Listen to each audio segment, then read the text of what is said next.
But my first takeaway, at least from last night, not in order, by the way, but just one of my big takeaways. Retro swag, by far is the best. Anything that was made in the 60s or the 70s, 80s, and 90s, I think a lot of these design apparel companies need to go back to that. And specifically watching, talk about the Dream Team, talking about Michael and that 92 team going to Barcelona, winning the gold, and kind of putting USA basketball back on the map and international basketball at least.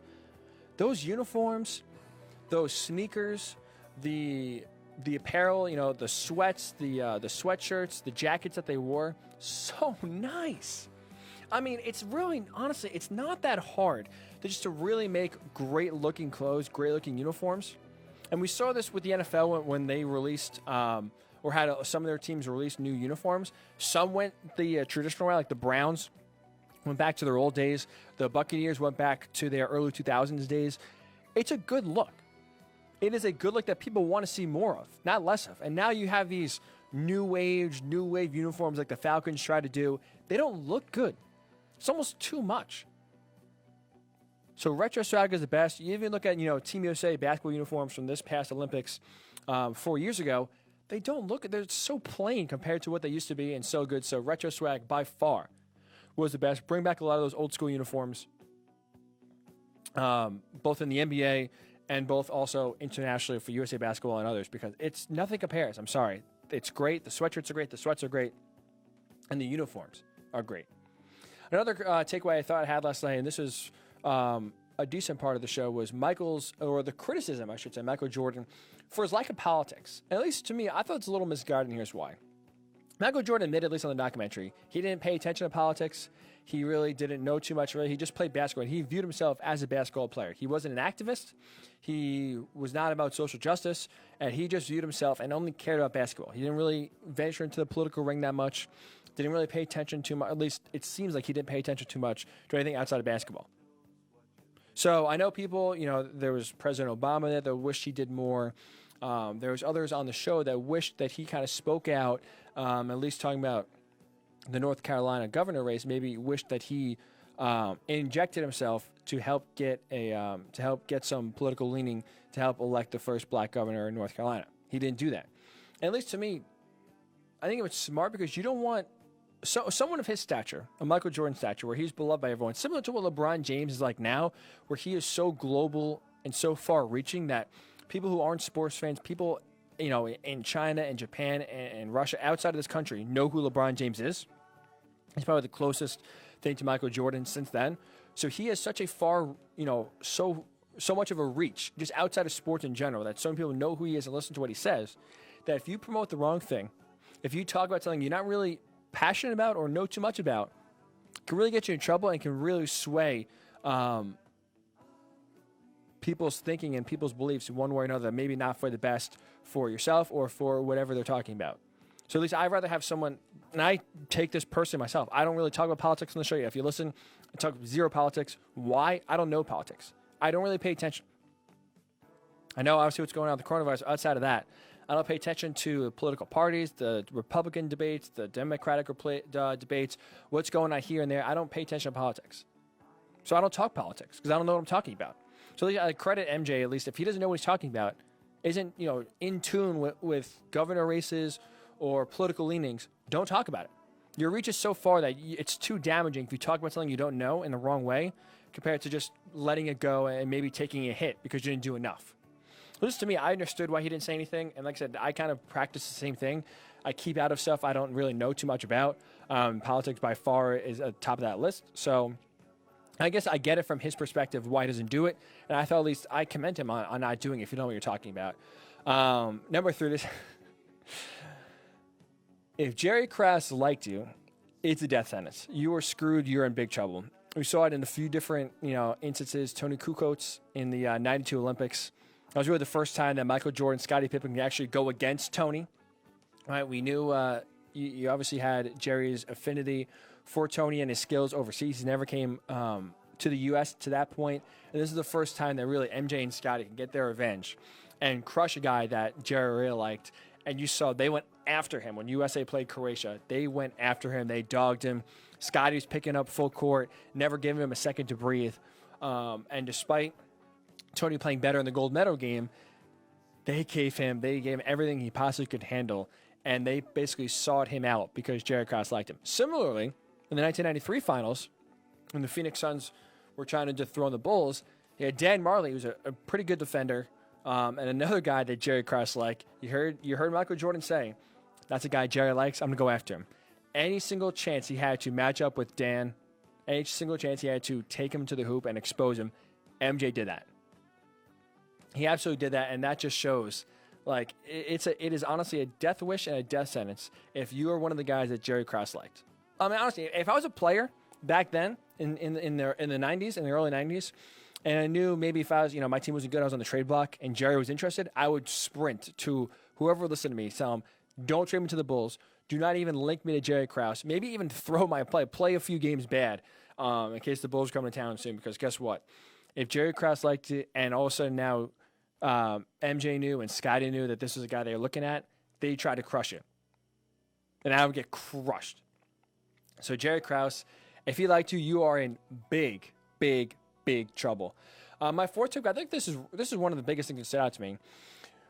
Michael Jordan's media exhaustion was both self-imposed, I thought, but also Bulls created as well, and it obviously led to his retirement once, not twice. Now, maybe in this next episode, they tease out his gambling, and we find out why he left after 1993. A lot of rumors going around, a lot of conspiracy theories that it was a gambling suspension that they didn't want to come out and say that, so they just told MJ to go away for a year. But you see his exhaustion with the media happen, where they're in the playoffs. He goes to Atlantic City when they're playing the Knicks. People freak out, rightly so, by the way. I mean, could you imagine this day and age, LeBron James going to the casino, going to the club after a Game 2 loss in the playoffs when his team's down 0-2? He wouldn't be able to breathe for all the media that it's discussed. So that back then, it was a media circus. It was swarming. So whether it was, gambling during the playoffs, whether it was golfing during the playoffs, he created himself a lot of distractions that really, again, you saw wore him down. Constantly asking questions, constantly, trying to defend himself, and it got to him after a while. And not to mention the Bulls, with Jerry Krause talking about Phil Jackson not coming back after this year no matter what. Obviously, every single game then, that final season, Michael's being asked, are you coming back? Are you going to retire? So it was a lot of media scrutiny. It was just a very intense media environment. And both he did it because, again, maybe for him, he doesn't think playing cards till 12:30, 1 a.m. is a big deal. Maybe for him, playing 36 holes of golf the day before or the day of a game isn't a big deal. And obviously his play showed it wasn't, right? We're not trying to make something out of nothing here. It didn't affect him. But optics-wise do matter. And the media really crushed him on that. The optics not looking good. So like I said, it was interesting that he kind of revealed it and showed even during the time, even when they're filming the documentary in real time, he talked about how over he was, all this media scrutiny, how over, how exhausting and taxing it was to answer all these questions.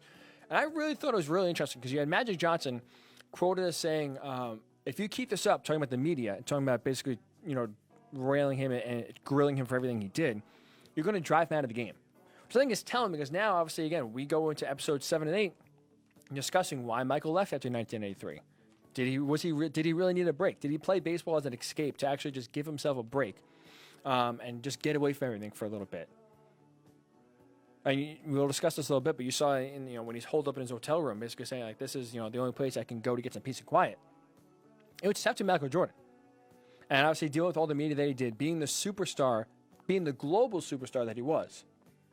Everything he did was under the public microscope, and it's interesting to hear Magic Johnson basically seeing that early on and saying, if you, the media, keep asking him, keep grilling him, keep basically blowing up every single thing he does, you're going to drive him out of the game of basketball.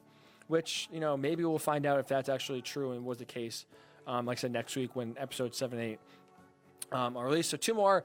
Number 5 was very cool. Very, very cool to see the video, especially to start the first episode 4, or episode 5, I should say, of Michael Jordan discussing a young Kobe Bryant in the All-Star game, in the 1998 All-Star game. It's so funny, too, because he talks about in the locker room before the game how Kobe's not letting the game come to him. He's being aggressive. He's going out. He's taking the game as it is. And it's funny to hear him say, if he misses the first 4 shots, he's not passing the ball ever again. The only time you're getting the ball is if you rebound. it's funny to hear Michael say that and just kind of, what a young Kobe. You see so many similarities between Kobe's game and MJ's game. Kobe wanted to be Michael Jordan so bad.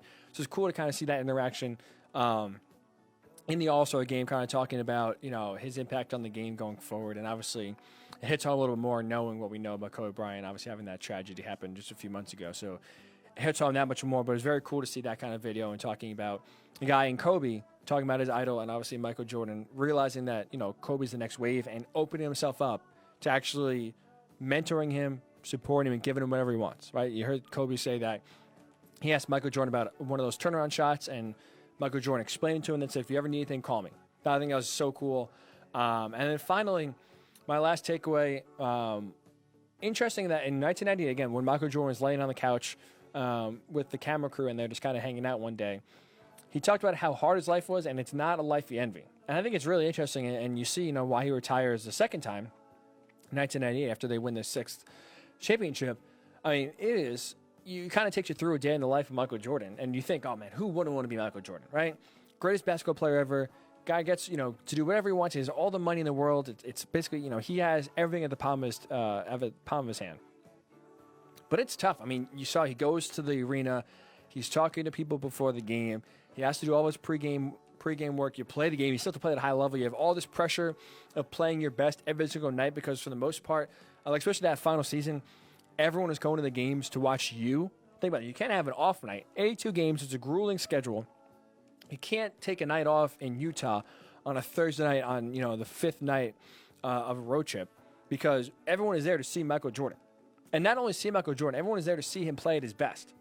That's a lot of pressure night in, night out to constantly be at your peak, constantly play your best game possible. Not just for you, not just for your team, not just for your home fans, but for every single place you go. There's a lot of pressure you need to perform. And like I said, then he has all the media. After the game, obviously, we see the media swarms. And then talking to people after you get stressed, leaving the arena, going back to the hotel, going to the bus. He has to be on all the time. We know if you watch Seinfeld, George Costanza always talks about how he hates being on. I don't want to be on.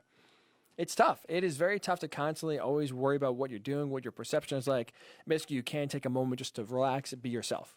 So it's very tough, though. It's very interesting that Michael Jordan kind of detailed that and showed how hard it is to be him.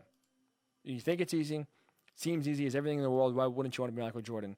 But it is very tough, and it is absolutely, unfortunately, like I said, I thought it was very interesting to hear him actually come out and say that, even in real time,